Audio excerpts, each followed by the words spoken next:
Ok, irmãos, vamos abrir as nossas Bíblias em Eclesiastes capítulo 3.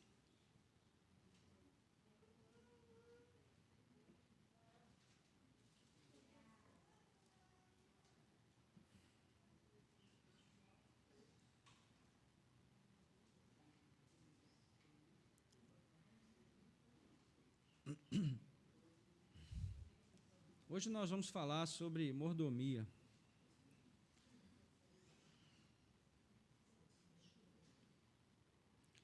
Na verdade, nós temos dois assuntos para tratar nesse tema da mordomia, mas não seria possível tratar dos dois num só culto, então nós vamos dividir, estamos dividindo em duas partes.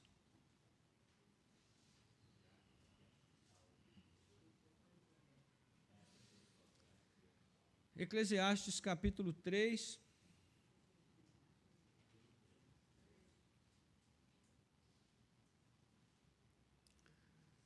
Quantas vezes você já disse ou já ouviu alguém dizer: eu gostaria muito de fazer isso ou aquilo, mas não tenho tempo? Às vezes é um exercício físico, né? Tem muita gente que morre falando isso, né?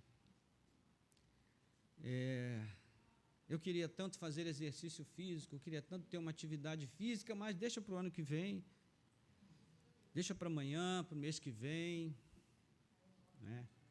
Aquelas promessas que a gente faz no final do ano: não, esse ano eu vou arrebentar, vou fazer exercício físico, vou fazer uma dieta, eu vou abrir mão de alimentos que não me fazem bem, vou ter uma vida saudável, vou servir melhor ao Senhor, vou ser um crente mais dedicado. Aí quando chega ali pelo mês de fevereiro e março, você já começa a sentir que tudo estava igual antes, igual o ano passado. A gente fala sobre essas coisas: queria tanto fazer tratamento de saúde, mas estou sem tempo de ir ao médico. Ou queria fazer um curso, mas não tenho tempo. Eu queria me dedicar a uma disciplina espiritual, mas não tenho tempo. Nós sempre dizemos isso, né? E tem um livro muito interessante chamado Socorro, Não Tenho Tempo. É uma exclamação: socorro, não tenho tempo. Foi escrito por uma autora chamada Carolyn Mahoney, e ela trabalha basicamente com o princípio de que quando nós alegamos a falta de tempo, quando nós falamos que não temos tempo para fazer alguma coisa importante que sabemos que devemos fazer, o que na verdade acontece é que nós administramos mal o tempo que nós temos. Essa que é a verdade. Então, ela dá algumas dicas muito interessantes no livro, e de acordo com as dicas, se nós fizermos um resumo, basicamente as dicas caminham em duas direções. Primeiro, mostrando que o tempo que nos é dado nessa vida pertence a Deus. O nosso tempo de vida é de Deus, não é nosso. Então, o tempo não é para nós mesmos, o tempo é para Deus. E embora nós tenhamos liberdade de trabalhar, de gerar riqueza e renda, de constituirmos família, de adquirirmos bens e coisas, tudo que nós fazemos nesse sentido, de algum modo, deve servir para glorificar o nome do Senhor. Porque o tempo é de Deus. Segunda questão, que também faz parte, né, de um conceito geral dessas dicas, é que, se nós voltarmos para a Bíblia, nós vamos conseguir entender que nós podemos ter muitas e grandes vantagens se nós aprendermos a praticar a boa mordomia do tempo. Então, nós vamos descobrir que a nossa falta de tempo é uma falácia, é uma falsa verdade. E nós vamos ver que isso também tem solução, não é? Então, nós somos mordomos do nosso tempo. Ele não é nosso, ele é de Deus. Na verdade, nós não temos nada, irmãos. Interessante que, às vezes, a gente precisa chegar numa situação de extrema aflição para entender isso, né? Foi o caso de Jó, por exemplo. Somente quando Jó foi destituído de tudo que ele tinha, dinheiro, família, fama, bens, opinião pública, ele era uma celebridade ali na sua sociedade, né? Mas só depois que ele perdeu tudo, é que ele entendeu que tudo que ele tinha, na verdade, não era dele, era de Deus. E o Senhor deixou ele só com a vida. E ele percebeu o quanto a vida era preciosa. E quanto tempo ele havia perdido com coisas que ele poderia ter deixado para depois, para dedicar mais tempo às coisas que eram importantes. Então, é por isso que ele disse: eu vim nu para esse mundo e vou voltar nu para a sepultura. Então, não tenho nada. O que eu tenho agora é suficiente, tenho minha vida. Não é? Bem, é sobre isso que nós vamos tratar hoje na nossa escola bíblica, sobre o tempo, que é um tema sempre presente quando o assunto é espiritualidade. Há muitos que justificam seu baixo nível espiritual, seu baixo comprometimento com Deus, com a falta de tempo. E em muitos casos a questão alegada é que a gente precisa cuidar de outras coisas, da vida, da família, do emprego, de ganhar dinheiro, e por isso não há tempo a perder, né? Não há tempo a perder, entre aspas, com os assuntos da fé.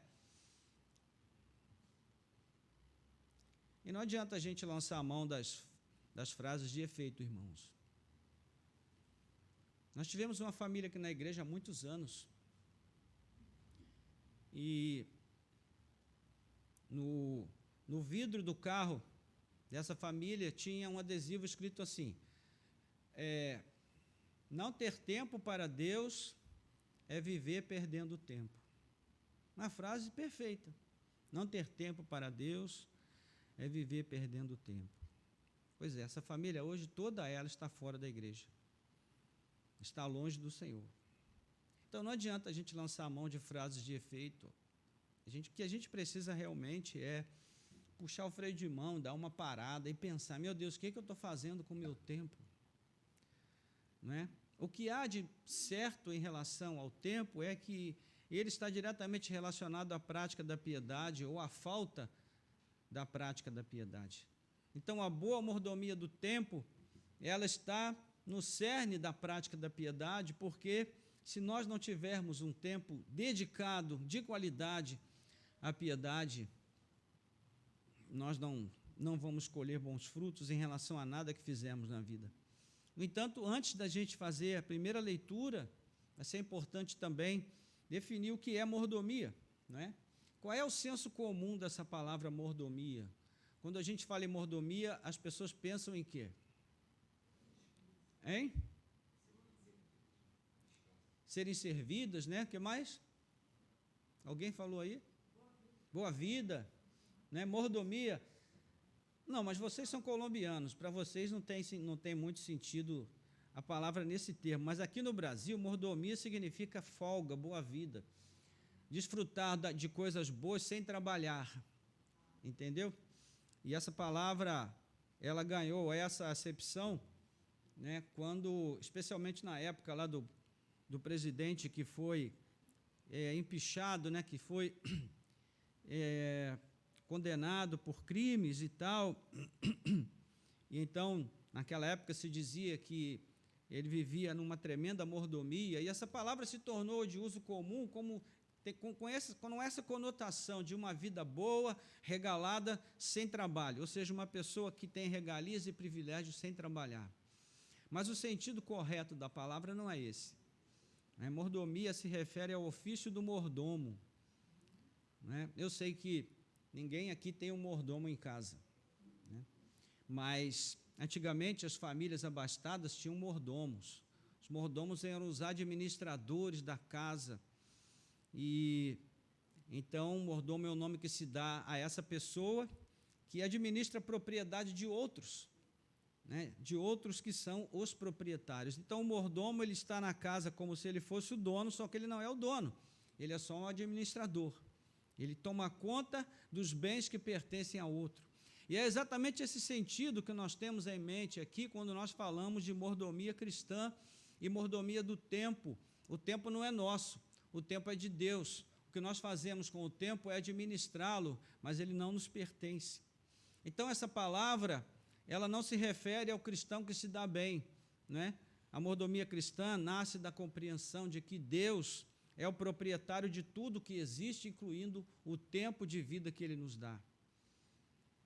E que nós também não somos donos efetivos desse tempo e somos apenas administradores a serviço do dono, que é o Senhor. Então, isso posto, vamos agora fazer a leitura do nosso texto, Eclesiastes 3, de 11 a 15.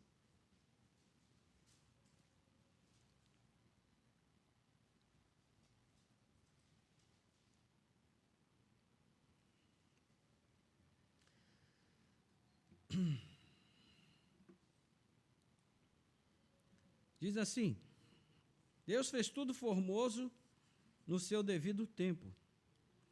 Também pôs a eternidade no coração do ser humano, sem que este possa descobrir as obras que Deus fez desde o princípio até o fim. Sei que não há nada melhor para o ser humano do que alegrar-se, aproveitar a vida ao máximo. Sei também que poder comer, beber e desfrutar o que se conseguiu com o trabalho é dom de Deus. Sei que tudo o que Deus faz durará eternamente, sem que nada possa ser acrescentado nem tirado, e que Deus faz isso para que as pessoas o temam.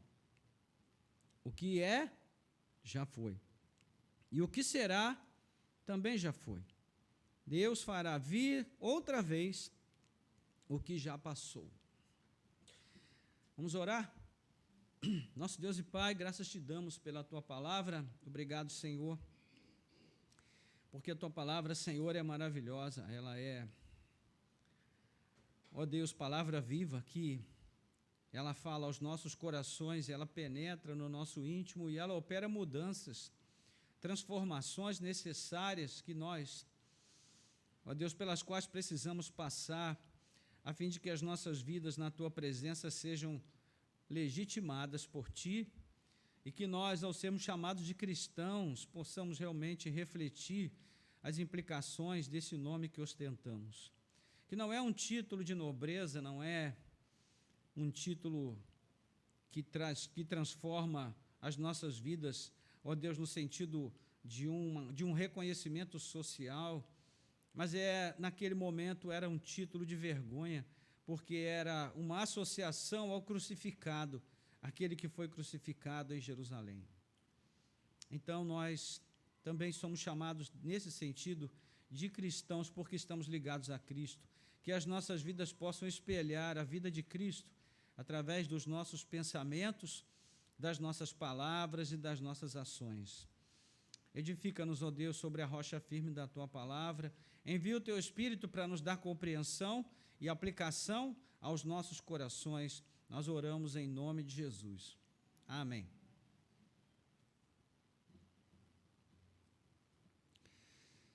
Irmãos, no início desse livro de Eclesiastes, se você quiser depois olhar do capítulo 1, versículos 1 a 11, o autor vai falar sobre o mundo como um lugar onde se fazem muitas obras.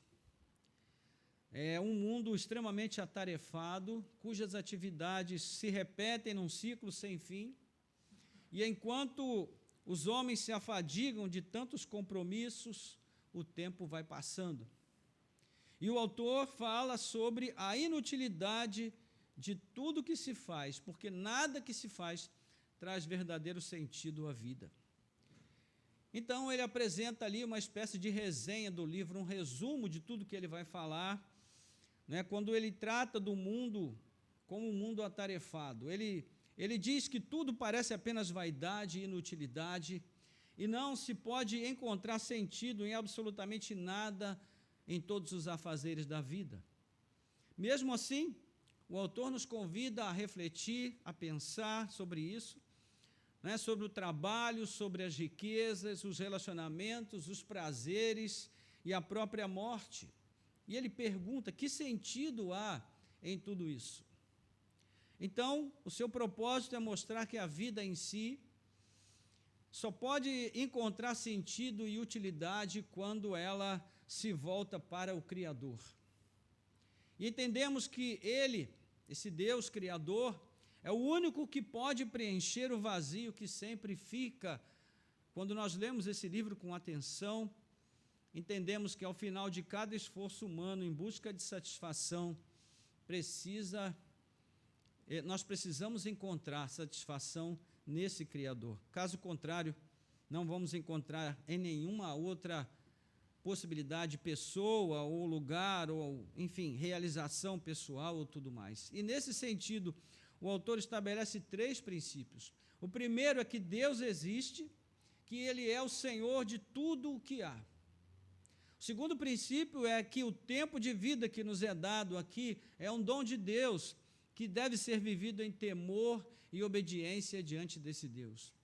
E o terceiro princípio é que no final dessa jornada, nós deveremos prestar contas do que fizemos com o nosso tempo.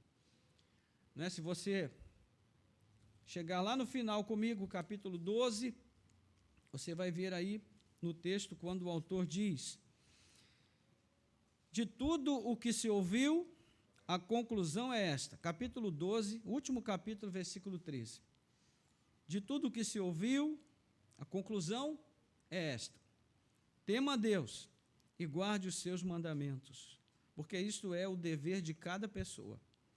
Porque Deus há de trazer a juízo todas as obras, até as que estão escondidas, quer sejam boas, quer sejam más. Então, o livro é estrategicamente planejado para levar o leitor a essa conclusão. E logo no início ele apresenta um pequeno poema, cujo título é Tudo tem o seu tempo determinado e há tempo para todo propósito debaixo do céu. É o nosso capítulo 3. Então, o título está justamente no primeiro versículo do capítulo 3, e depois ele vai falar sobre esse tudo a que ele se refere, que tem o seu tempo determinado. Né? Ele vai falar que há tempo de nascer, tempo de morrer, tempo de plantar, tempo de arrancar, tempo que se plantou, tempo de arrancar o que se plantou, tempo de matar, tempo de curar, e por aí ele vai falando. Sempre que nós lemos esse poema, irmãos, nós temos a tendência de interpretá-lo da seguinte forma: nós entendemos que Provérbios está dizendo que há tempo, que na vida há tempo para tudo. Né?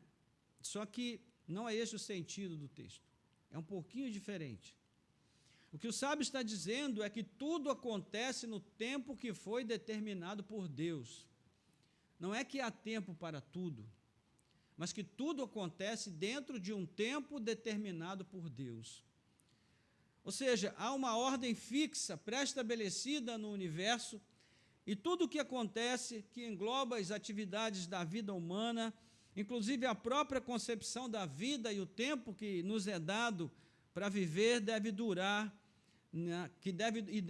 neste mundo. Tudo isso está dentro da previsão e da provisão de Deus.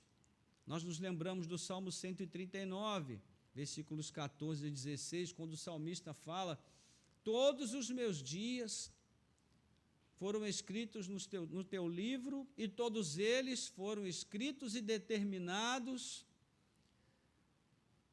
antes que eu existisse. Ou seja, o Senhor já determinou o tempo de duração da nossa vida antes de nós nascermos.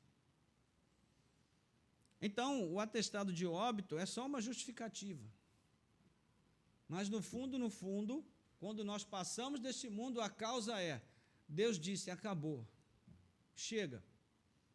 E você pode ter 3 anos, 30 anos, 300 anos, você pode ter saúde, você pode ser uma pessoa doente, não é? Você pode ser uma pessoa cheia de comorbidades, você pode estar desfrutando de uma saúde plena, sem qualquer doença, sem qualquer mal, mas quando o Senhor diz acabou, acabou. Então, quem foi que estabeleceu essa ordem para cada acontecimento? Foi Deus. E é com esse propósito que o sábio apresenta esse lindo poema, e ele ordenou em 7 versos, com 2 sentenças cada, né, sendo que cada sentença apresenta um oposto. tempo de plantar, tempo de arrancar, tempo de viver, tempo de morrer, tempo de nascer, tempo de morrer, né? Tempo de abraçar, tempo de se afastar de abraçar. E nós vamos ler isso dos versos 2 a 8. O objetivo aqui, irmãos, não é discutir sobre nascer ou morrer, plantar ou arrancar, chorar ou rir, mas apenas afirmar que todas essas coisas corriqueiras da vida, do dia a dia, acontecem no tempo pré-estabelecido por Deus. Isso traz inquietação ao sábio. Por quê? Porque isso mostra que nós não temos o controle. E se há uma coisa que nos incomoda é não ter o controle, não é verdade? Todos nós ficamos aflitos quando a gente não tem o controle. Se existe uma invenção da tecnologia que fez muito bem ao ego humano, é o controle remoto, né? Porque o controle remoto, ele nos dá essa sensação de que basta a gente apertar um botão que as coisas mudam. Mas há muitos momentos da vida em que Deus arranca o controle remoto da nossa mão. E Ele diz, agora não é você, sou eu. Eu vou controlar. Eu vou dizer quando, como, se, sim ou não, espere. Então, essa é a inquietação. É que o mundo e tudo que acontece nesse mundo já foi pré-determinado de uma forma tão precisa, não é? Onde nós temos efetivamente o controle de algumas coisas, mas não de todas as coisas, especialmente das coisas mais importantes. Então ele faz o questionamento: que proveito há no trabalho e em todos os nossos esforços, se nós não temos o controle das coisas? São perguntas corajosas e sinceras.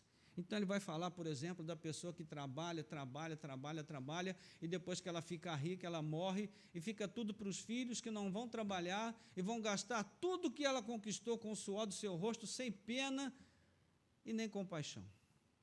Ele pergunta, que virtude há nisso?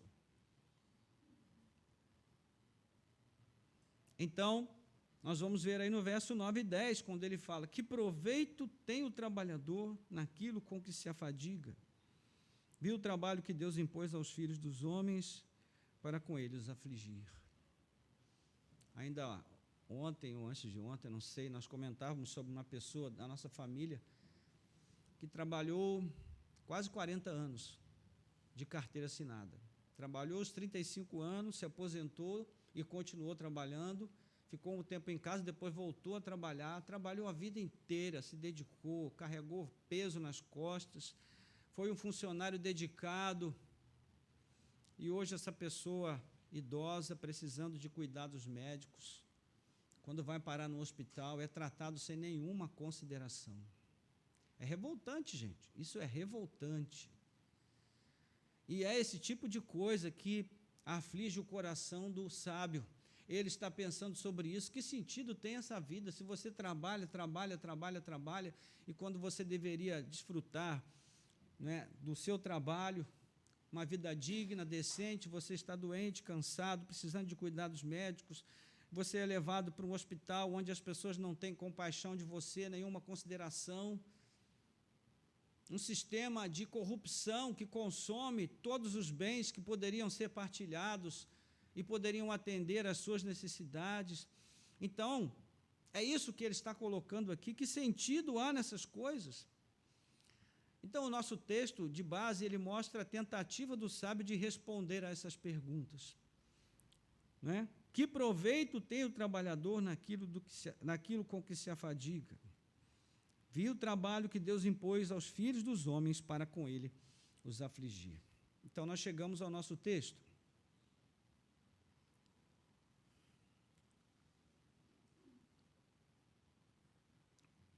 A primeira resposta que ele encontra é uma resposta com um tom negativo. Porque tudo ocorre dentro de um tempo determinado por Deus, mas nós não podemos prever esse tempo, quando ele virá ou como ele virá. Versículo 11, ele diz, Deus fez tudo formoso no seu devido tempo. Também pôs a eternidade no coração do ser humano, sem que este possa descobrir as obras que Deus fez, desde o princípio até o fim. E esse verso é muito importante aqui, porque ele estabelece os limites que separam a visão humana da realidade e a visão divina da realidade. E o sábio, ele afirma 3 coisas que ele viu. E preste atenção no verbo ver, porque ele também é muito importante aqui no nosso texto. Primeiro, o que ele viu, a primeira coisa que ele estabelece sobre isso é que Deus fez tudo de maneira apropriada, no seu tempo apropriado. Ele tem um programa por meio do qual ele rege a sua criação, tudo o que ele fez. Então, tudo que ele realiza, ele faz sem nos consultar. E muita gente que acha que tem o controle, pensa, como Deus pode fazer isso na minha vida sem me perguntar o que eu acho? Como Deus pode agir dessa forma? Só que a gente não tem essa coragem, e às vezes não tem essa sinceridade, então a gente não pergunta como Deus pode fazer, mas a gente pergunta por que Ele fez, ou por que Ele não fez. O nome disso, irmãos, é arrogância. É como se uma formiga olhasse lá de baixo, na ponta do nosso sapato, e apontasse o dedo para nós e perguntasse, por que você me chutou? Por que você me tratou com esse desprezo? Por que você não ouviu quando eu chamei? Mas, infelizmente, a tal da teologia da prosperidade, a teologia triunfalista, que nasceu lá pelos anos 80, 90, especialmente, ela tem trazido essa compreensão ao coração de muitos cristãos, de que o controle está nas nossas mãos e Deus é que tem que obedecer aquilo que nós fazemos e o que nós queremos, então Ele não pode fazer nada na nossa vida sem nos consultar. Mas essa também era a aflição do autor de Eclesiastes. E ele questiona, Deus faz tudo sem nos consultar, Ele não precisa porque Ele é o Criador. Isso o incomoda. A segunda coisa que também o incomoda é que, ao nos criar, Ele pôs um lampejo, uma centelha da eternidade nos nossos corações. E isso faz com que nós sejamos capazes de entender ou de perceber que existe algo além do tempo, além dessa existência terrena. Só que nós não sabemos o que é necessariamente. Nós não sabemos explicar, não podemos alcançar ainda plenamente, mas todo mundo tem no coração essa sensação de que existe algo além. Você pode observar que todas as religiões, todas elas, sem exceção, falam de algum lugar além desse tempo, além dessa vida, e a esperança é sempre alcançar esse lugar além dessa vida. Quem assistiu a animação Todos os Cães Merecem o Céu? Quem assistiu aqui? Vocês são desanimados mesmo, hein? Ninguém assistiu essa animação? É um filme muito interessante. Quando você escuta o título, Todos os Cães Merecem o Céu, você não se anima muito a assistir, porque você já acha que o título é uma heresia, Mas a história do filme é muito interessante, porque fala de um cão que ele tinha uma vida meio perdida, tinha maus hábitos, e tinha sido preso, e depois ele vai ser solto e tal, e tem toda uma história de que aí ele vai para o céu, mas depois ele volta, e toda a história ela é tramada em cima desse conceito de que nós temos que trabalhar para herdar uma vida no céu, porque a vida na terra é uma vida muito aflitiva, então tem que haver algo melhor, Isso é cinema, é ficção, mas essa ficção mostra que sempre há na mente humana essa concepção de que existe algo além, de que isso daqui não é tudo, porque não pode ser tudo, irmãos. Como uma pessoa pode receber o que nós recebemos de Deus, a imagem de Deus em nós, a capacidade da nossa racionalidade, da inteligência, do poder criativo que Deus nos deu, como a gente pode conceber que Ele fez cada um de nós somente para essa vida aqui? Não teria nenhum sentido. Então, Eclesiastes lida com essa convicção não é, de que Deus já colocou em nossos corações essa concepção de que existe algo maior, e nós temos o impulso de alcançar esse algo maior, mas não temos explicação para isso. Não podemos explicar como e por que Deus fez as coisas no tempo que nós vivemos, mesmo tendo essa centelha da eternidade no nosso coração. E a terceira questão que o incomoda é que ele também afirma que, apesar dessa percepção que é tão forte em nós não somos capazes de ter uma concepção plena da nossa existência diante de Deus. Nós só compreendemos em parte, uma pequena parte, e aqui está o que tanto nos faz sofrer, é não ter as respostas. Por que Deus permite isso? Por que Deus permite aquilo? Por que Deus faz dessa forma e não de outra forma? Por que eu orei pedindo A e Ele me deu B no lugar de A? Por que Ele fez isso, fez aquilo e não fez o outro? E quando o anjo vai lá para falar com o Gideão, o que o Gideão está fazendo? Ele está malhando trigo, escondido dos midianitas, para tentar salvar alguma coisa para levar para sua família. E então o anjo chega para ele e diz: salve, varão valoroso. Ou seja, já está estranho, né? Porque se ele está malhando o trigo escondido dos midianitas, certamente varão valoroso ele não é. Mas o anjo já chega com essa palavra: salve, varão valoroso. E aí, né, diz a ele: o Senhor é contigo. E ele diz: se o Senhor é comigo, por que estão acontecendo essas coisas? O que é isso? É o crente, é o supercrente, que acredita que se Deus está com ele, nenhum mal pode acontecer a ele, nenhuma adversidade ele vai enfrentar. Mas isso é uma ilusão, irmãos. Então, essa limitação, ela torna a nossa percepção de que existe algo além e maior uma espécie de fardo que a gente precisa carregar. É como encher uma cesta de doces, né? Mostrar essa cesta para uma criança pequena, tirar apenas uma bala e entregar a ela, e depois colocar a cesta num lugar alto que é inacessível à criança. Ou seja, ela sabe que na cesta há muito mais. E ela se sente atraída pelo desejo de alcançar aquele mais, mas ela ainda não é capaz de alcançar. Então, ela só imagina, né? E é isso que torna a nossa vida terrena uma experiência tão difícil, muitas vezes enfadonha e até frustrante, irmãos. Mas isso tem solução. Nós podemos encarar tudo isso com uma outra visão, de uma outra maneira, né? O que nos leva aos versos seguintes, onde ele vai mostrar possíveis respostas, 3 respostas, como uma alternativa à primeira resposta que ele dá.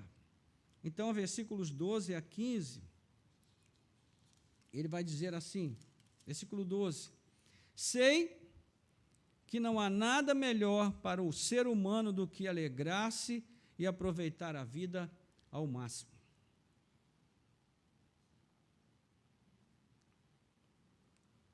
Sei também que poder comer, beber e desfrutar do que se conseguiu com todo o trabalho é dom de Deus. Sei que tudo o que Deus faz durará eternamente, sem que nada possa ser acrescentado nem tirado, e que Deus faz isto para que as pessoas o temam. O que é, já foi. E o que será também, já foi. Deus fará vir outra vez o que já passou. Então, irmãos,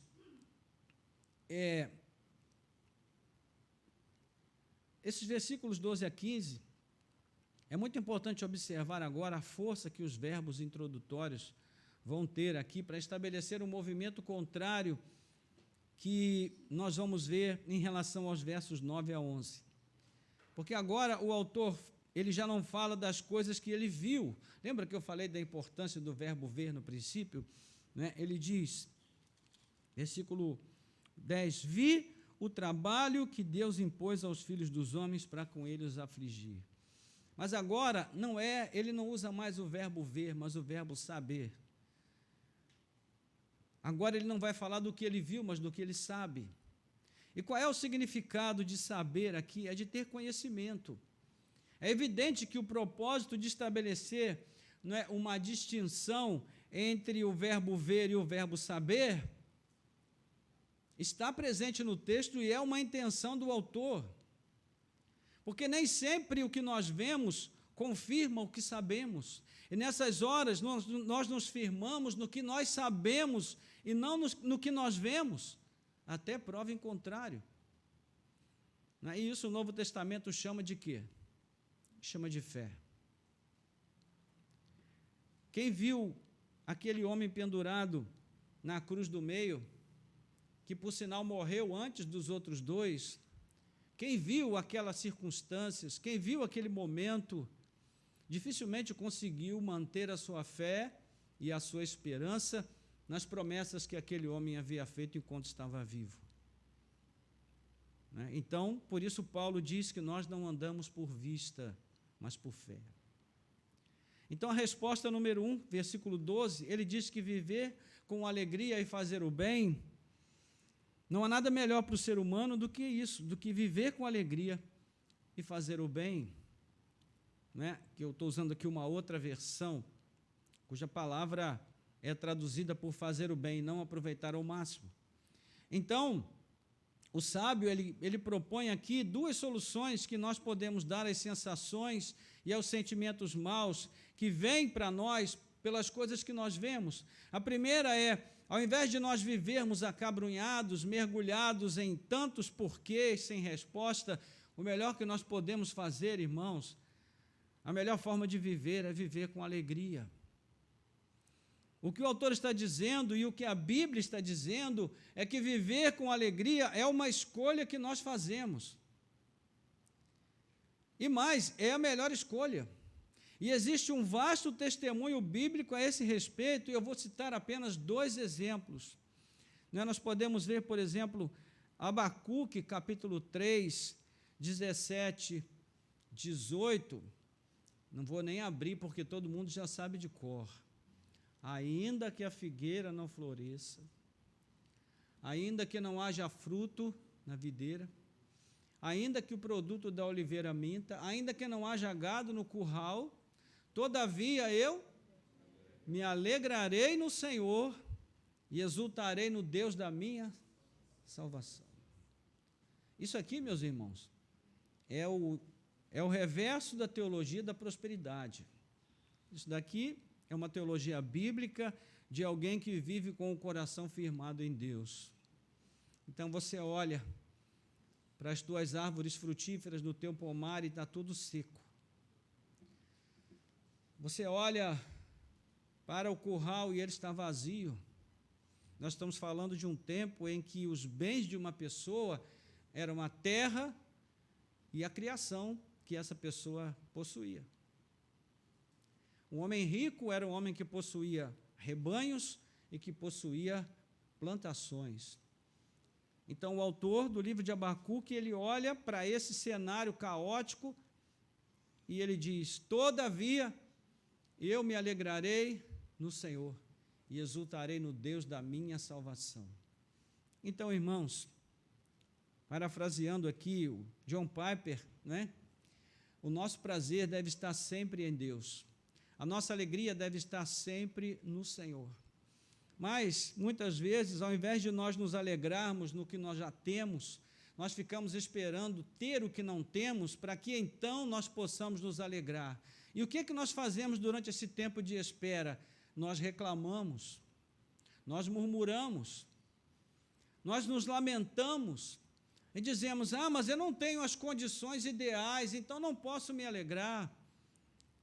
Mas o autor de Eclesiastes, ele está chamando a gente para viver o tempo que nos é dado com alegria, porque isso também é uma forma de glorificar a Deus, irmãos. Viver com alegria. Romanos 12, versículo 12, você pode ler comigo agora, Romanos 12, versículo 12. Chegou lá?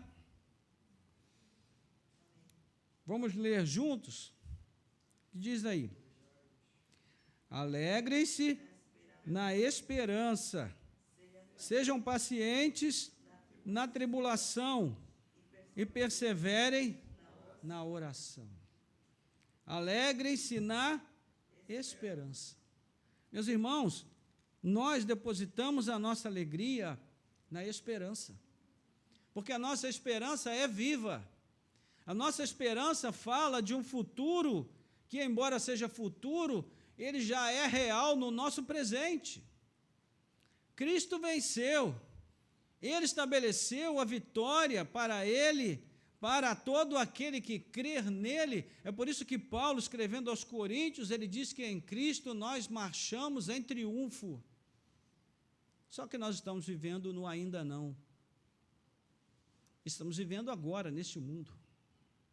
E nesse agora, nós precisamos viver por fé, e não pelo que vemos. Então, viver com alegria. Nós temos que ter cuidado sobre isso, irmãos, porque há muitos casos, não é? Nós sabemos que há muitos casos onde ter alegria não é simplesmente uma questão de querer. Em algumas situações será preciso aconselhamento bíblico, discipulado, né? Vai ser preciso ajuda terapêutica e, em casos extremos, até vai ser necessário o uso daquele quarteto da alegria, né? Dopamina, endorfina, serotonina e ocitocina, ou seja, nós vamos ter que usar medicamentos para isso, mas, enfim, o que não podemos é nos prostrar numa situação de abatimento, de tristeza, de mágoas, de ressentimentos, porque nós não temos o que queremos, porque a situação que nós temos não é a que nós idealizamos, e então não nos alegramos. Tomamos a decisão de não nos alegrar. Estamos acabrunhados. Precisamos olhar para aquela geração no deserto, que, estando a poucos dias da terra prometida, marchou 40 anos e caiu no deserto, porque era uma geração murmuradora, que não tinha alegria no coração, embora tivesse motivos para isso.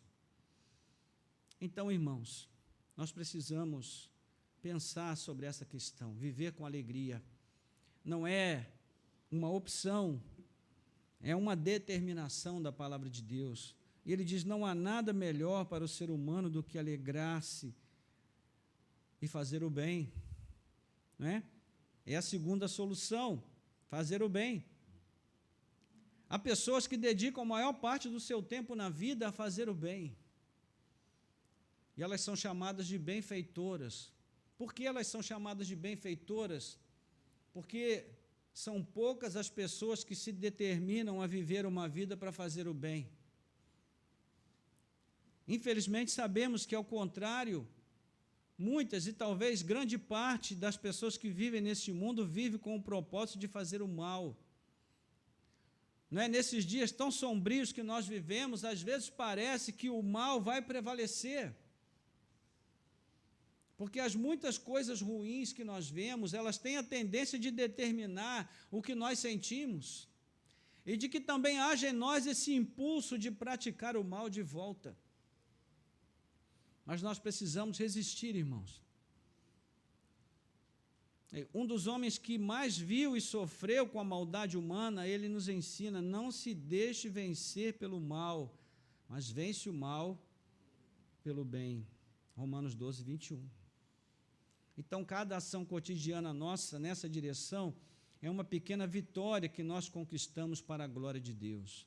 Então, o autor de Eclesiastes está dizendo: não se deixe vencer do mal. Viva com alegria e faça o bem. É a melhor coisa que você pode fazer durante o seu tempo de peregrinação nessa vida. Essa é a primeira resposta. A resposta de número 2 está no verso 13. Eu sei também que comer, beber e desfrutar o que se conseguiu com todo o trabalho é um dom de Deus. Então, veja que as 3 respostas começam com o verbo saber. Eu sei. Eu sei que não há nada melhor do que se alegrar e aproveitar a vida, né, fazendo bem. Eu sei também que poder comer e beber e desfrutar do que se conseguiu com o trabalho é um dom de Deus. Ou seja, encontrar solução nas coisas simples. Essa é a segunda resposta.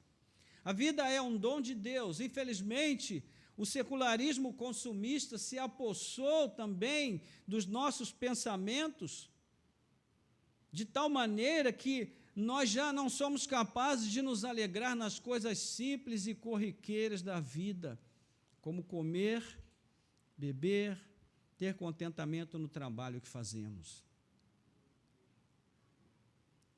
Meus irmãos, que privilégio maravilhoso é quando nós podemos ter vontade de comer alguma coisa, ir aos supermercados, comprar, levar para casa, preparar e comer. Isso é uma bênção. Isso é um motivo de grande alegria e satisfação para nós. Só que a gente faz isso tão no automático, que às vezes a gente não sabe, quando chega no café da tarde, a gente nem se lembra do que comeu no almoço, porque a nossa cabeça está tão cheia de preocupações, de ocupações, de inquietações, de insatisfações, que nós não desfrutamos daquilo que nós consumimos. Então, não há contentamento. E aqui nós já não estamos vendo o trabalho como algo pesado, enfadonho, que traz pouco ou nenhum proveito. Agora nós consideramos o próprio o trabalho em si a partir dos olhos da fé. Então, nós podemos julgar o trabalho como uma bênção, como algo prazeroso, recompensador em si mesmo. Sobretudo por saber que essas pequenas coisas, comer, beber, trabalhar, existem para nós como uma dádiva de Deus. O mínimo que nós podemos fazer, irmãos, é devolver a Deus o que Ele nos dá, vivendo com alegria, contentamento, satisfação, gratuidade, a nossa vida nesse mundo para a sua glória. Ainda ontem, nós estávamos ali no grupo de homens, conversando sobre o privilégio que nós temos de viver nesse país, um país que é tão abençoado, onde nós temos acesso a tantos tipos de frutas diferentes, de alimentos diferentes. Não é o nosso feijão com arroz, que muitas vezes parece tão banal e tão trivial para nós. Muitas pessoas nesse mundo não têm essa oportunidade. E se vão comprar um feijão, pagam muito caro. A gente já paga caro aqui, mas muita gente nesse mundo, para ter 1 quilo de feijão, tem que pagar uma pequena fortuna. A nossa terra é uma terra abençoada, irmãos. E nós só não temos mais porque nós somos preguiçosos, porque nós não temos uma hortazinha lá no final do nosso quintal, num cantinho lá, porque nós não plantamos. Não é? E aí alguém vai dizer, mas eu moro em apartamento. Sim, mas você pode colocar uns vasos lá na sua varanda, coloca uma terra adubada, planta ali um cheiro verde, um alface, não é? Uma cebola, algumas frutinhas que possam prosperar naquele espaço pequeno de terra, e você vai ter muito mais. Mas nós nos acostumamos, porque alguém vai preparar tudo e nós vamos chegar, pegar, jogar no carrinho e trazer para casa e pronto. Eu tenho um amigo que ele foi pastor numa região próxima da nossa casa, lá em Petrópolis, e nós íamos muito à casa dele, né? Ele, naquela época, ele pastoreou lá durante alguns anos, e foi ele que me incentivou a ir para a faculdade. E ele plantava, ele tinha uma horta, nos fundos da casa pastoral tinha uma horta, ele fez uma horta, e ele plantava ali várias coisas. E ele plantou uma ervazinha que ele chamava de peixinho. Quem conhece aqui peixinho? Se você quiser, em alguns mercados aqui da cidade, a gente encontra. O peixinho é uma folha meio aveludada, que quando você frita tem cheiro de peixe, e ela tem gosto de peixe. Não é? E eu fiquei fascinado com aquilo, fiquei pensando, meu Deus, quanta coisa boa que existe na natureza para a gente consumir, a gente nunca ouviu falar. Não é? Então, ele tinha esse hábito, porque ele dizia, olha, isso daqui, a melhor coisa que a gente tem nessa vida, o maior prazer que a gente tem nessa vida é colher aquilo que a gente plantou, preparar e comer. Isso é uma bênção que não tem preço. Mas nós perdemos, irmãos, a possibilidade de nos alegrarmos com essas coisas simples. Para a gente se alegrar hoje, a gente tem que ter muita coisa.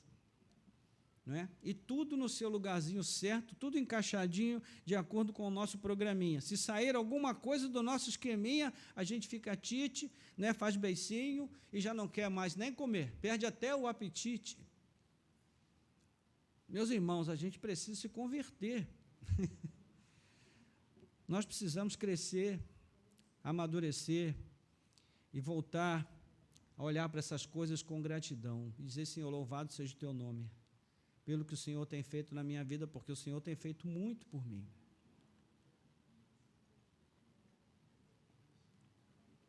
Às vezes a gente prefere gastar o nosso tempo com reclamação, com murmuração, né? Ao invés de aproveitarmos o que Deus tem nos dado. Resposta número 3, versículo 14.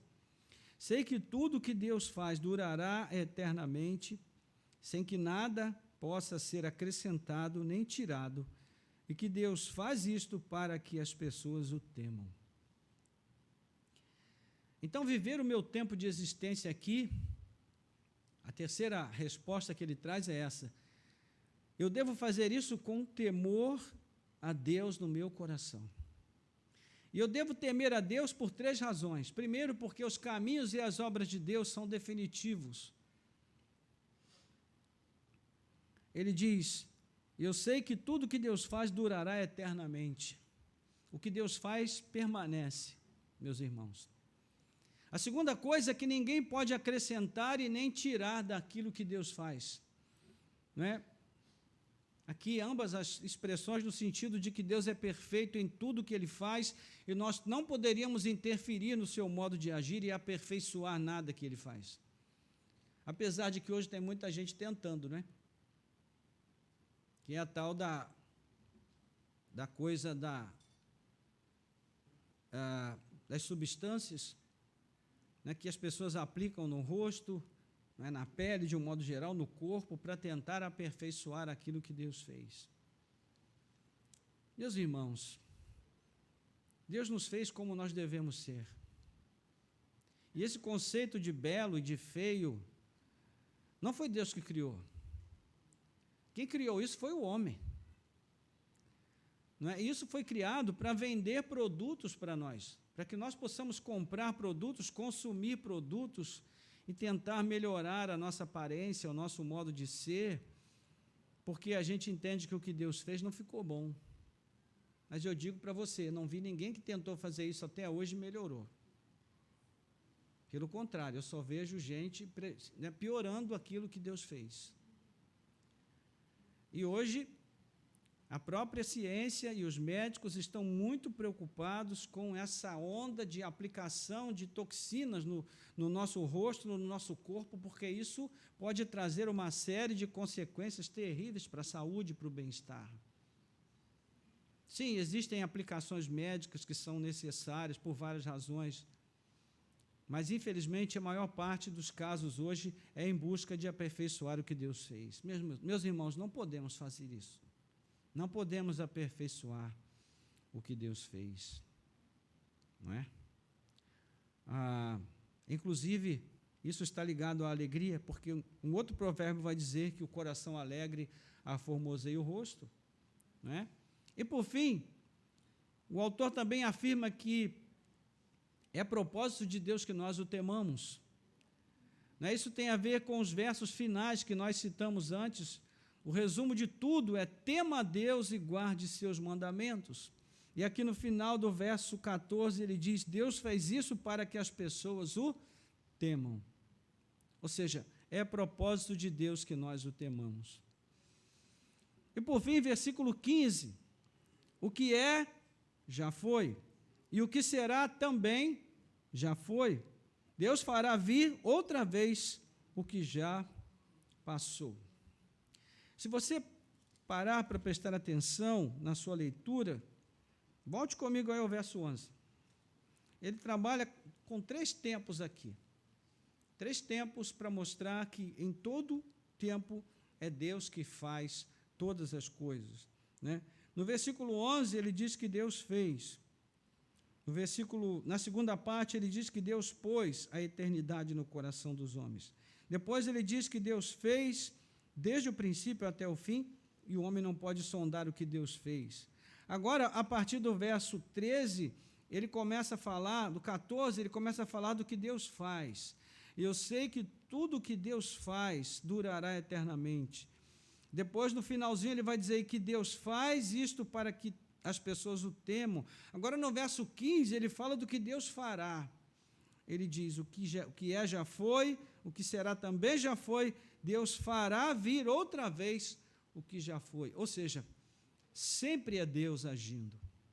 É Deus que fez, é Deus que faz, é Deus que fará.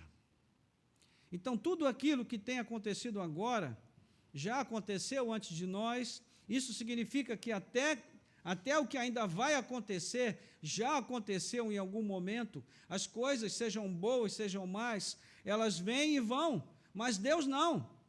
Ele sempre permanece sendo o mesmo Deus. O tempo não o afeta, então ele vai continuar garantindo que todas as coisas aconteçam dentro do seu tempo determinado. O que já foi, o que tem sido e o que será. Tudo aconteceu, acontece e vai acontecer dentro do tempo determinado por Deus. Então chegamos ao final do nosso texto.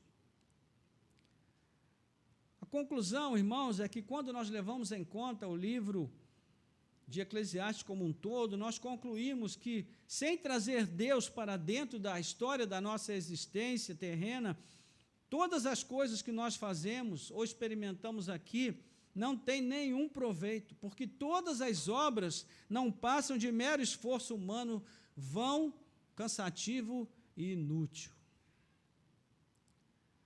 E olha, sem Deus, a vida se resume num fardo muito pesado que nós devemos carregar durante o tempo que Ele determinou para nós neste mundo e nada mais, irmãos. Então, temos aqui duas formas de lidar com o mistério do tempo. A primeira é ficar olhando para ele, ou enquanto ele passa, lamentando a cada desventura que as circunstâncias nos informam, envenenando a nossa alma com ressentimentos e mágoas não confessadas diante de Deus. E olha que tem muita mágoa no nosso coração que nós não confessamos. Há muitas pessoas que estão revoltadas com Deus, mas elas não têm a coragem, a sinceridade de chegar diante dele e dizer: Senhor, eu estou muito chateado, muito revoltado, meu coração não está bem, eu não estou bem na minha fé, eu preciso de restauração. Eu esperava que o Senhor fizesse, o Senhor não fez. Meus irmãos, isso se chama lamento. Na Bíblia nós encontramos os salmos de lamento. O Salmo 13, o salmista abre o coração e diz: Senhor, até quando? E ele pergunta várias vezes: até quando, até quando, até quando? Isso é lamentação. Mas quando eu chego para o meu vizinho e digo para ele: até quando Deus vai me tratar assim? Isso se chama murmuração. Então, são duas coisas diferentes. Murmurar é quando a gente reclama da vida com as pessoas, ao invés de colocar a nossa alma exposta diante de Deus. Mas quando nós expomos a nossa alma perante Deus, nós estamos lamentando perante Ele. Isso é lícito, porque a Bíblia mostra isso.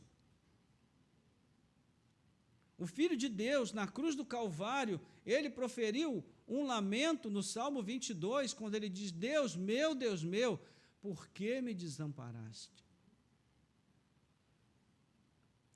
Então, meus irmãos, infelizmente, há muitas pessoas assim hoje em dia, na igreja. Elas estão esperando as coisas melhorarem, entre aspas, para elas fazerem aquilo que elas sabem que já deveriam estar fazendo. Então, nós queremos condições ideais para fazermos aquilo que sabemos que temos que fazer. O tempo ideal para cuidar da saúde, o tempo ideal para começar a viver uma vida mais séria de comprometimento com Deus, o tempo ideal para servir a Deus, a condição ideal para fazer isso, para fazer aquilo. Meus irmãos, a condição ideal nós já temos. Porque a condição ideal é ter vida e saúde suficiente para fazer o que sabemos que devemos fazer. E se você já tem isso, então você tem tudo o que precisa. Não temos que esperar condições ideais. A nossa condição ideal só vai acontecer quando Jesus voltar a este mundo. aí sim nós teremos uma vida ideal para viver. Já não será mais o ideal, mas uma realidade. Então, a segunda forma de nós vivermos a nossa vida neste mundo, lidar bem com o tempo, é procurar ver o tempo que nos é dado como um presente que não é apenas dado, mas também suprido dia a dia pelo pão necessário, pelo trabalho que Deus nos dá, e no trabalho ele dá sentido às nossas vidas, ele dá sentido e causa às nossas vidas. É uma maneira de nós expressarmos os dons que recebemos do Criador. Em outras palavras, isso é viver com alegria. Amém, irmãos? Você já parou para pensar como é abençoado o fato de você ter um trabalho que você faz e gosta de fazer? Meus irmãos, isso é uma bênção. Eu trabalhei 3 anos numa fábrica e eu detestava trabalhar lá. Chegava de manhã, zerava o numerador da máquina e no final do dia tinha que dar 5.000 de produção. Todo dia a mesma coisa, todo dia a mesma coisa, e aquilo estava acabando comigo. E aí eu conversava com o colega e ele falava, não, fica chateado, não, estou aqui há 34 anos, daqui a pouco você vai se acostumar. Só de pensar nisso eu já me sentia sufocado. E então, um dia eu disse para minha mãe, eu tenho que sair desse trabalho, senão eu vou morrer aqui. E ela me ajudou, se sacrificando mais uma vez, e então fui estudar uma profissão, e essa profissão foi uma bênção na minha vida. E até hoje eu tenho muito prazer de trabalhar nela, porque é um privilégio. E todas as vezes que eu estou fazendo alguma coisa, eu digo, Senhor, louvado seja o teu nome pelo privilégio de fazer uma coisa que eu gosto e que me ajuda a sustentar a minha casa. Isso é um privilégio, irmãos. Então, essa reflexão que nos convida o autor de Eclesiastes, ela põe o tempo em perspectiva, ou seja, nos ajuda a avaliar o tempo como um bem, como uma dádiva, e não como um fardo. Um bem que nos é dado com finalidade. Que nesse tempo nós nos voltemos para o Deus Criador, porque o tempo é dele. Ele ordena e orienta o tempo segundo o reto conselho da sua vontade. E se nós estamos aqui, isso significa que o nosso tempo de vida também está sob a tutela e a jurisdição desse Deus. Isso quer dizer, irmãos, que ele deve ser o único e verdadeiro Senhor do nosso tempo, das nossas vidas. E quais são os pressupostos para essa conclusão? Já falamos no início. Porque Deus existe e Ele é o Senhor de tudo. Porque o tempo de vida que nós temos é um dom que Ele nos dá e deve ser vivido com temor e obediência a Ele. E porque no final dessa jornada nós devemos prestar contas do que fizemos com o nosso tempo. Em outras palavras, se nós vivemos para glorificar o Seu nome. Esse é o ponto. Como Jesus lidou com isso, irmãos? Nós podemos ter um belo resumo lá em João, e eu já estou terminando aqui, capítulo 17, versículo 4, Jesus diz assim, eu te glorifiquei na terra, realizando a obra que me deste a fazer. Irmãos, essa daqui é a citação que Deus espera ouvir de cada um de nós, quando nós tivermos que deixar este mundo. Que nós possamos chegar e dizer, Senhor, eu te glorifiquei na terra, realizando a obra que tu me deste a fazer. Mas não pense que isso significa apenas vir aqui prestar culto ao Senhor. Isso é parte do processo. Mas a obra que Deus nos deu a fazer, irmãos, é tudo que nós fazemos nessa vida. Fazer um café, fritar um ovo, lavar uma louça, capinar um quintal, criar uma horta no fundo de casa, trabalhar, se exercitar, ir ao médico, ir ao mercado, lavar roupa, trabalhar na repartição, na escola, seja onde for. Se a nossa vida não existe para glorificar a Deus fora da igreja, ela também não glorifica a Deus dentro da igreja. O nosso culto não termina aqui, meus irmãos. Ele ocorre em todo o tempo, em tudo que nós fazemos. Então, na sua oração de despedida deste mundo, Jesus está meio que fazendo uma prestação de contas do tempo de vida dele ao Pai. E é sobre esse tempo que ele afirma: Pai, eu te glorifiquei na terra. É o suficiente, irmãos. Este deve ser também o alvo de cada cristão, glorificar a Deus aqui no tempo e espaço durante a sua peregrinação terrena. E o Don Whitney, ele faz uma lista de alguns bons motivos pelos quais nós devemos fazer esse uso disciplinado do tempo. E aqui eu vou concluir. Primeiro, ele diz que nós devemos usar o tempo de forma disciplinada porque os dias são maus. Efésios 5, 15 a 16. A maldade que existe no mundo, né, se torna mais evidente a cada dia. E muito dessa maldade consiste em distrações criadas para roubar o nosso tempo. Pense em quantas distrações você tem, muitas vezes, tropeçado, e por isso você não tem conseguido dedicar tempo às coisas que são importantes. Quantas distrações, meus irmãos.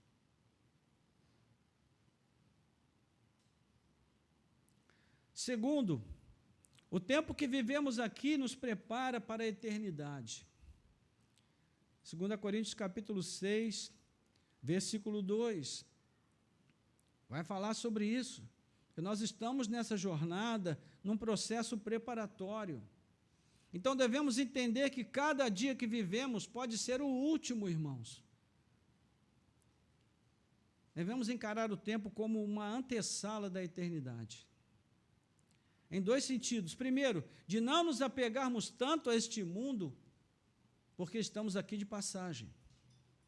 Segundo, de fazer da busca por consagração e santificação uma meta diária. E isso é certo que não nos garantirá a salvação, porque ela já foi garantida por Cristo, mas vai nos livrar da consciência má e da dúvida quanto ao fato de sermos salvos. Terceiro, o tempo é curto. Esse texto é importante até a gente ler. Tiago, capítulo 4, versículo 14.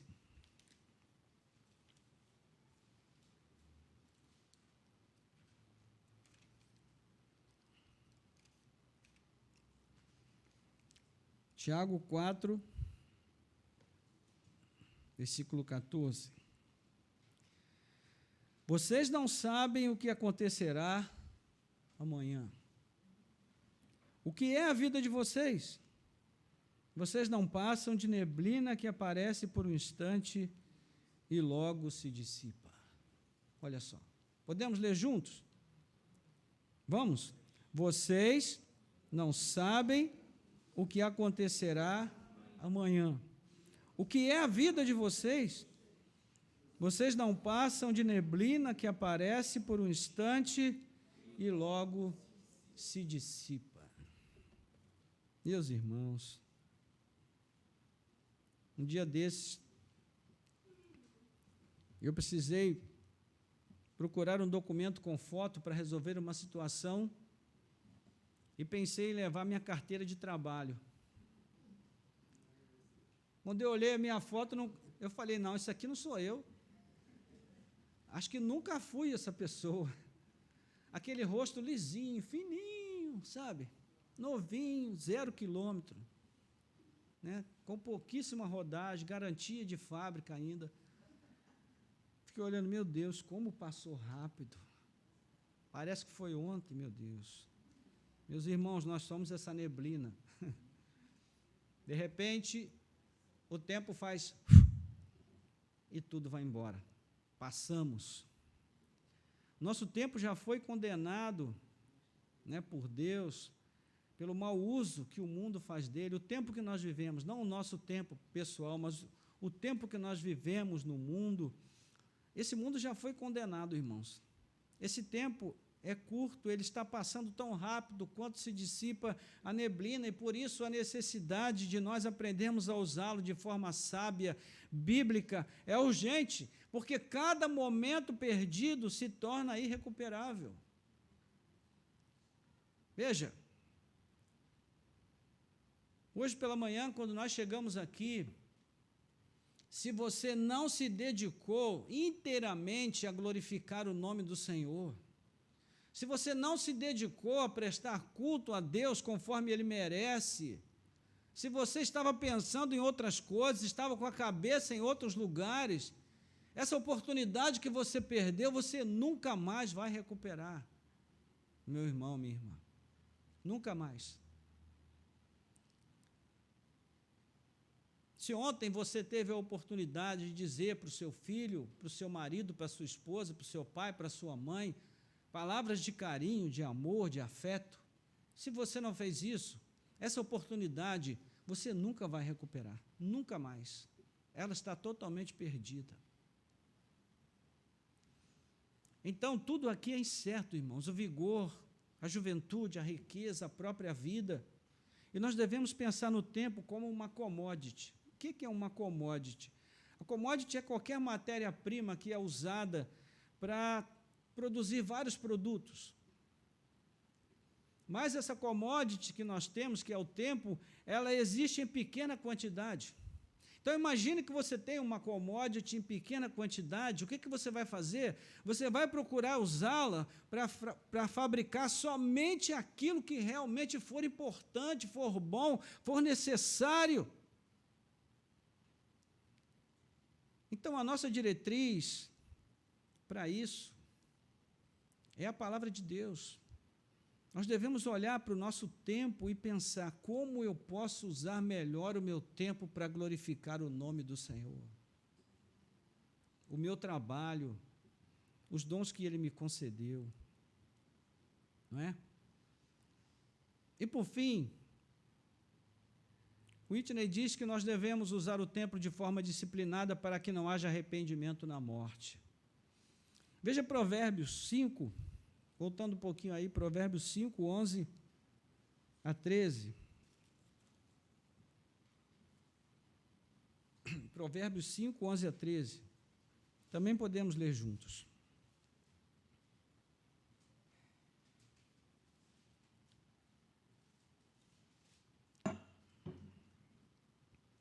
Podemos?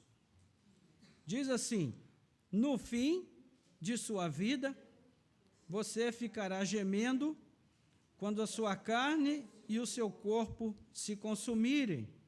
Então você dirá: como foi que eu pude odiar o ensino? E por que o meu coração desprezou a disciplina?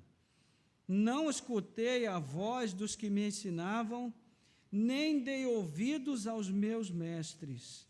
Quase caí em ruína completa no meio da congregação reunida. Ou seja, como eu fui perder o meu tempo dessa maneira? Como eu fui tão negligente? Como eu pude agir dessa forma? É alguém no arrependimento dos seus últimos dias. E ele cita 2 exemplos nesse sentido de pessoas que rejeitaram a Cristo e a oportunidade de remir o tempo. Não é? Primeiro, as últimas palavras de Voltaire ao seu médico. Voltaire disse: darei a você metade daquilo que valho se você me der mais 6 meses de vida. Fecha aspas. O que é isso, irmãos? É o desespero de alguém que viveu uma vida desprovida de fé e do desejo de se entregar a Cristo. E no final da vida, o que sobra? O desespero. O desespero. Porque não sei o que me aguarda. Não sei o que há na morte. Não tenho esperança de vida eterna. O que me resta é o desespero. Também Thomas Hobbes, o cético inglês, muito famoso, ele disse, abre aspas, se eu tivesse o mundo todo, eu daria para viver apenas mais um dia. Se eu tivesse o mundo todo, eu daria para viver apenas mais um dia. São palavras de pessoas que, a despeito da sua grande inteligência e conhecimento, ingenuamente acreditaram que eram donas do seu tempo de vida neste mundo, desprezaram a chance de viver para o mais nobre propósito de suas vidas, que é glorificar a Deus. Por essa razão, morreram sob lamentos, em desespero, como qualquer homem sem Cristo e sem esperança. Então, devemos usar o nosso tempo de forma disciplinada para não nos arrependermos tardiamente. Amém? E aqui, a título de aplicação, para nós orarmos, eu volto lá à criança do cesto de doces. Porque um dia, irmãos, quando nós crescermos, quando Cristo vier para nos elevar à estatura de varão perfeito, definitiva, nós vamos poder alcançar o cesto de doces, nós vamos ter acesso livre e restrito a Ele. Ou seja, nós vamos alcançar a eternidade. E então vamos entender tudo perfeitamente. Vamos conhecer como somos conhecidos. O apóstolo Paulo, falando sobre o dilema do tempo de agora com o tempo de depois, ele promete, porque agora vemos como no espelho de forma obscura, depois veremos face a face. Agora, meu conhecimento é incompleto, depois conhecerei como também sou conhecido. 1 Coríntios 13, verso 12. O agora é o que eu vejo, o depois é o que eu sei. Então, eu quero viver com base no que eu sei, eu quero viver por fé, e não pelo que eu vejo. Porque o que eu vejo é irreal, mas o que eu creio é absolutamente real. Então, hoje, mais uma vez, você é chamado a fazer uma escolha. Você vai continuar a desperdiçar o seu tempo precioso, se lamentando, acabrunhado pelo que você não entende, pelo que você não tem, pelas condições ideais que você espera para fazer isso ou aquilo? Ou você vai celebrar a vida e o tempo que foi dado a você, nas coisas grandes e pequenas que o Senhor oferece como uma dádiva diariamente? Meus irmãos, a segunda opção é o caminho correto para se alcançar a piedade e chegar mais perto de Deus. Amém? Curva a sua cabeça, vamos orar. Nosso Deus e Pai, graças te damos por esta oportunidade preciosa que o Senhor nos concede de podermos pensar acerca do tempo e da disciplina do tempo como forma de alcançar a piedade e chegar mais perto de Ti, Senhor. Pai amado, que a Tua palavra seja enraizada profundamente em nossos corações, que ela encontre um lugar seguro na nossa alma, onde ela possa prosperar. E ali ela cresça, se desenvolva e possa gerar frutos abundantes para a Tua glória e para a Tua honra. Nós te pedimos perdão pelo pecado da murmuração, meu Deus. Quando nós passamos, ó Deus, tanto tempo da nossa vida desperdiçando este bem tão precioso que o Senhor nos dá, reclamando, acabrunhados, tristes, pirracentos, com o nosso semblante caído, porque nós não temos aquilo que queremos ter, não alcançamos o que queremos alcançar, e por isso nós agimos como crianças, pirracentas e mimadas. E ao invés de servirmos ao Senhor com alegria no tempo que nos é dado, nós murmuramos, nós reclamamos, nós nos queixamos. Nós nos damos o direito, Senhor, de ficarmos tristes quando não temos nenhuma razão para isso. Nos damos o direito de fechar o nosso semblante, de reclamar, de nos queixarmos, quando temos tudo para viver uma vida feliz e alegre na Tua presença. Senhor, tira a vaidade do nosso coração, Pai. Tira a infantilidade, Senhor, da nossa fé. Purifica, Senhor, a nossa fé para que ela seja fé madura, bíblica, cristã.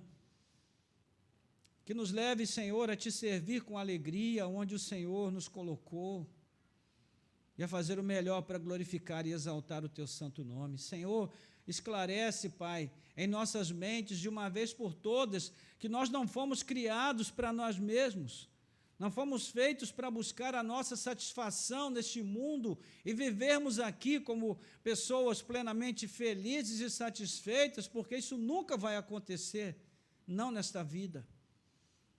Enquanto estivermos aqui, Senhor, sofreremos pela imposição do tempo e das circunstâncias. Passaremos por situações que não vamos encontrar explicação para elas.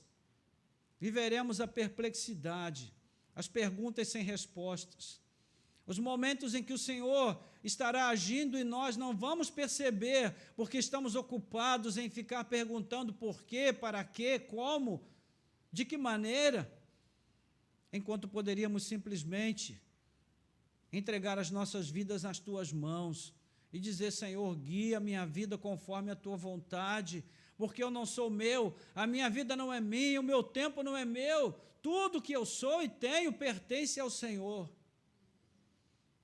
Então, Senhor, liberta-nos, ó Pai, do jugo do orgulho, da vaidade, do egocentrismo, quando nós pensamos de nós mesmos mais do que convém, Senhor, e agimos como se fôssemos donos do tempo. Só o Senhor é o Senhor do tempo, tudo está nas Tuas mãos. O Senhor já determinou todas as coisas no tempo da nossa vida terrena, e todas elas vão acontecer no tempo determinado pelo Senhor e do modo estabelecido por Ti, porque o Senhor é que sabe o que é bom para nós. Então, Senhor, liberta-nos e dá-nos um coração inclinado, Pai, para a gratidão, para a gratuidade, para a alegria, para o contentamento, pois a Tua palavra diz que grande fonte de lucro é a piedade com contentamento. Então ajuda-nos, ó Deus, para que a Tua palavra lance raízes fundas no nosso coração nesta manhã, e que nós possamos, ó Deus, tomar a firme decisão de mudar a maneira como temos vivido as nossas vidas, Pai, de sermos gratos e de nos alegrarmos, porque muitas vezes a nossa tristeza constitui pecado, quando o Senhor tem nos dado tantos motivos para vivermos com alegria, Senhor.